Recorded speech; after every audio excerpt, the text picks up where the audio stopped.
Hi, my name is Christine Anderson, I'm a watershed planner with the Regional District Kootenay Boundary based here in Grand Forks. And today I'll be speaking to you about drought update and what happened last year and current conditions.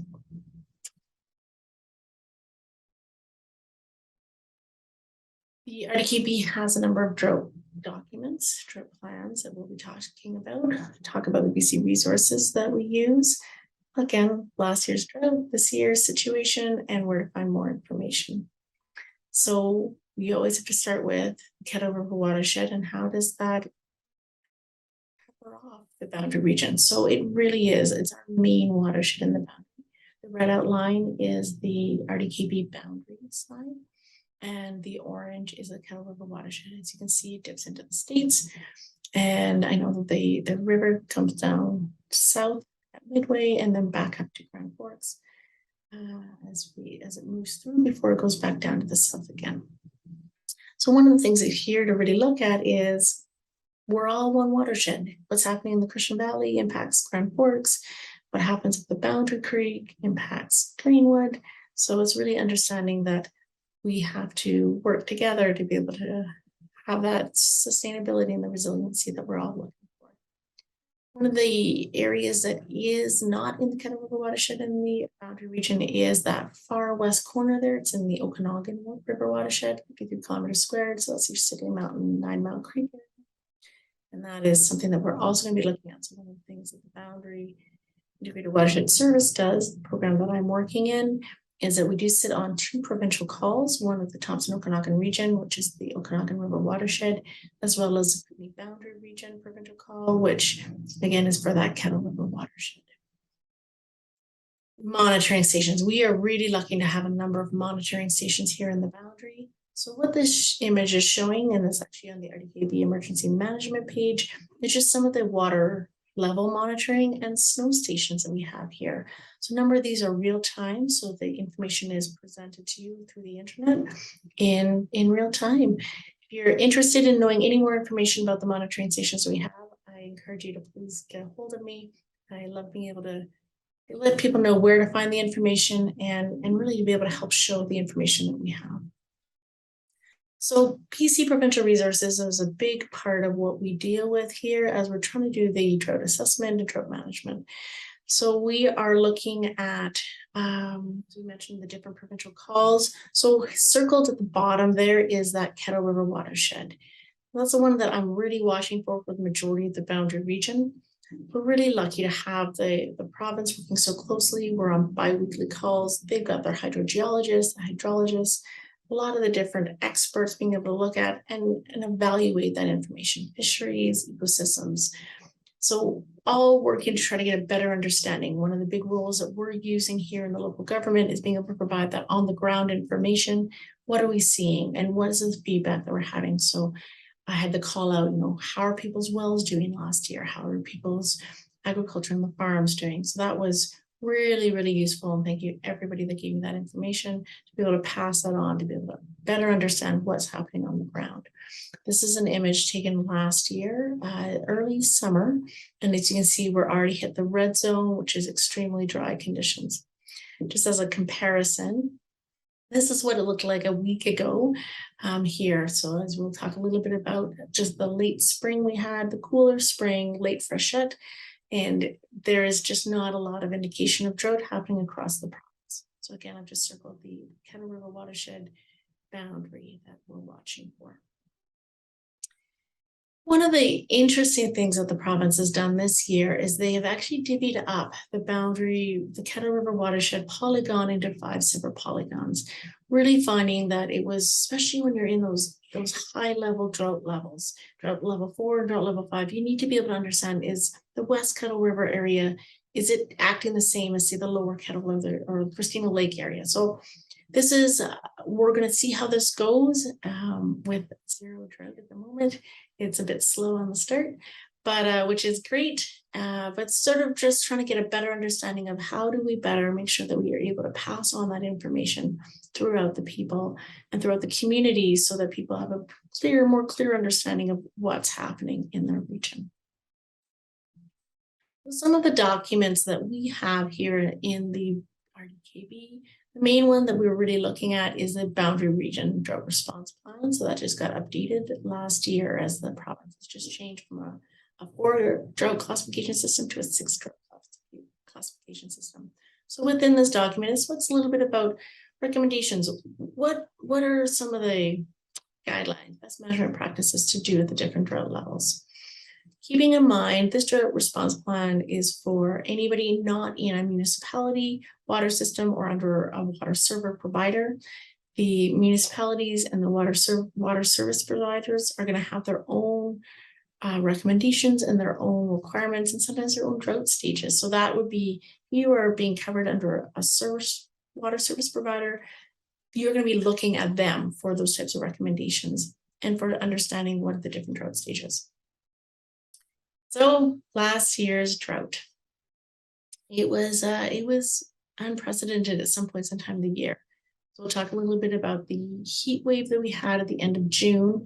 One of the big things that we did notice is that by the time that heat wave came, we had very little snow left. So where some other communities were dealing with high water levels because of the heat wave or really fast snow melt, that wasn't our situation. We really had that drying out of the soils and the environment. So it's something that really pushed us forward. And then with very little rain, we hit those really high drought levels quite quickly in the year, with August 4th being a point of hitting level 5. So I've just circled and indicated that Kettle River and the Okanagan. As a comparison, I just wanted to put up the previous years that they'd had the provincial monitoring, so 2015 to 2019. And what did we see then? What was the look? So 2015, you'll see that as we move through this presentation, because it was a drier year as well. One of the first things that we look at in terms of monitoring for drought is where we at with the snowpack. So we talked about how that snow had really dropped before we hit the heat wave, and you can see that that's that blue line in this graph. So we lost our snow early. Remember, that was a really warm May. We didn't have a lot of rain, and it was warm. So that tells us that, you know, as that heat comes in, we just have less of the room for refilling of those groundwater aquifers. So this is the 8-mile precipitation and temperature information. Again, that heat wave. So we are below average for precipitation for much of June, much of the spring. And then we start seeing that precipitation coming in by late summer and by fall, which was very well needed, but unfortunately not always enough to be able to counter how low it had been getting in some areas. So again, Beaverdale, and you are seeing the same thing with that heat wave. And you'll see that through so many of the temperature readings throughout the area. So what does that mean on the ground? So one of the things, one of those monitoring stations is the Granby River. So that's a station that's right at the bridge, right as we're leaving Grand Forks on the Granby.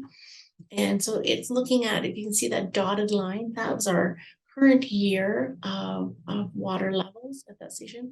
It quickly gets to that red zone. So that red is at 5th percentile. It's very low. And so we hit that early July. And you can see that. You can see that on the graphs to the right. And we were in unprecedented. In the last 20 years, we hadn't been that low. We were really lucky that in the Granby, we didn't end up staying below that 5% MAD for very long, and we were able to move up above that period.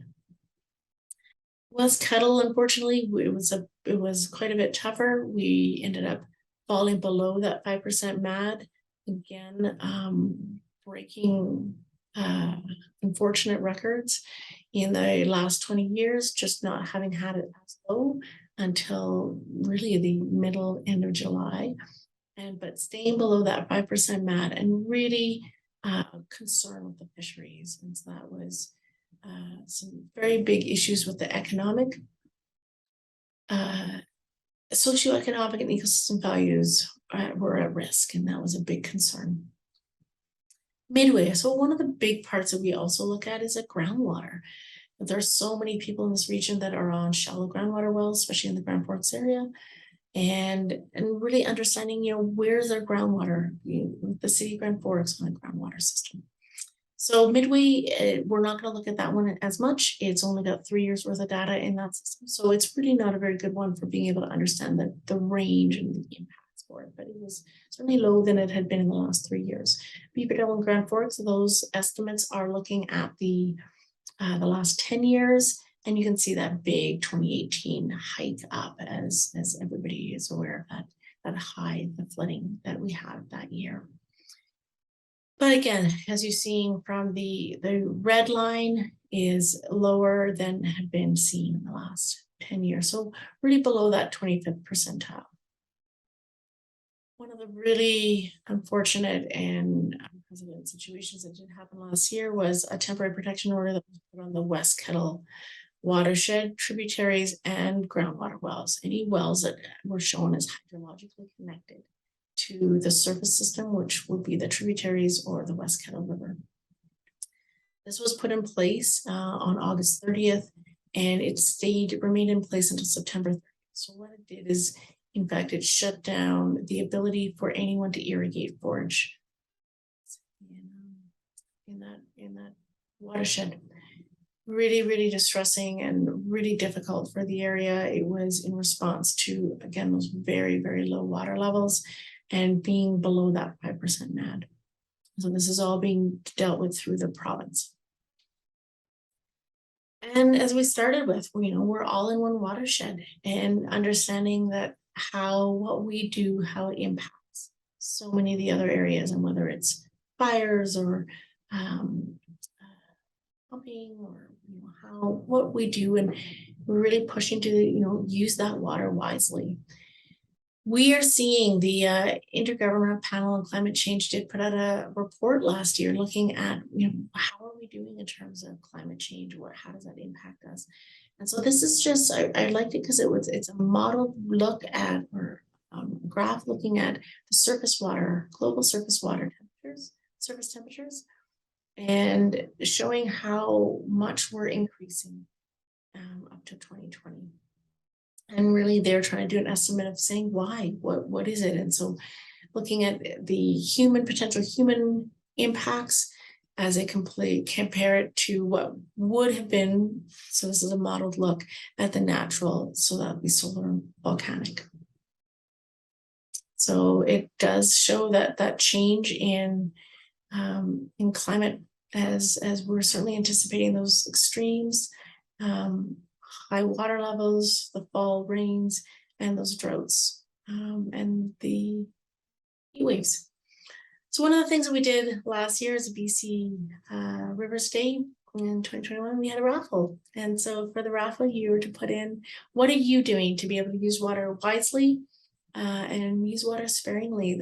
It's one of the big things that, the more we are conscious of our water use and use it where it's needed, the better it is for the whole watershed. It's, we're all in on this together.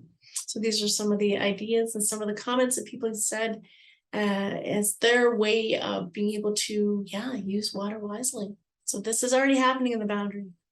It's pretty exciting. So one of the things that I wanted to do as we start shifting towards, where things at right now is looking at the comparison. So this is a drought analysis. This is with the Ministry of Agriculture.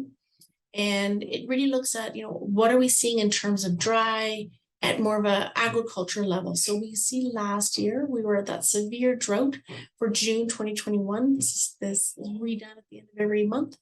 And this year we're at abnormally dry, with some of our areas not even showing very normal or drought not analyzed. So we're a big change to what we were dealing with last year, as we saw also with the non-drought indicator from the BC mapping, current conditions. So again, we start with snow. So the green there is showing what was last year. So you see how that drop happened. And then the blue is this year's. And we're seeing, if people remember, we looked like we were normal. And then it just, that cold spring kept getting more snow. And we started getting high snowpacks. And it was starting to get a bit concerning about trying to understand how is this potentially going to impact us.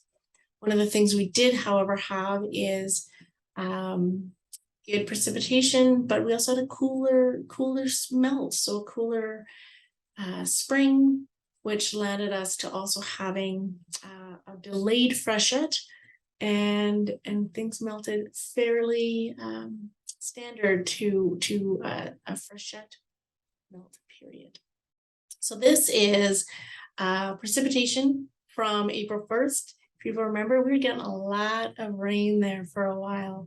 So one of the things that you're going to start seeing is, so we are at 85 to 115% of normal, to 115 to 130, 150% of normal within the Midway area. We had a lot of rain. There was a lot of rain coming in. And then for the last 30 days, we're starting to go back to normal, a little bit lower than normal. And as you can see, sort of that Carmi Beaverdale area, which is interesting, sort of a bit of a pocket of drying. But again, we got to think about the big picture. We've had that big bout of rain as we were coming in. So what does it mean on the ground? So we spoke a little bit about the Granby beforehand and how we were in that red zone really quickly. And so now look at us. So we had a peak really late. In normals, we were weeks behind schedule in when we're usually seeing that peak, and it was sort of an up, down. And then the slower melt, we certainly had those bouts of rain. We are very much in that green, in that Q 25th to 75th percentile, but very much on the higher end even. So very on that normal side of the area. And I've just gone and put in on this light green here what we had last year. So you can see the big difference in water levels that I'm sure if anyone's spending time around the rivers is certainly very conscious of as well. West Kettle, so that, remember that was that river that was really a big concern. Again, we are in that normal range. The Q 25 to 75 the percentile, so it's very on the normal, even the higher end of normal. And again, that light green line in there to be able to show we hit that red zone by the beginning of July, and just the difference of where we're at now. It's been a good year for that.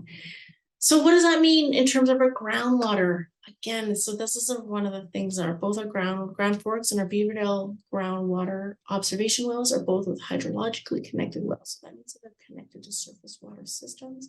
So again, you saw that late peak. So green is your average and your red is peaking high, late peak. We also really got a good recharge of water from following our fall rain. So as we were coming in from this winter, the fall, at a deficit in our groundwater wells, those fall rains really charged us up and got us back up to normal, and then even above average in some of our areas here.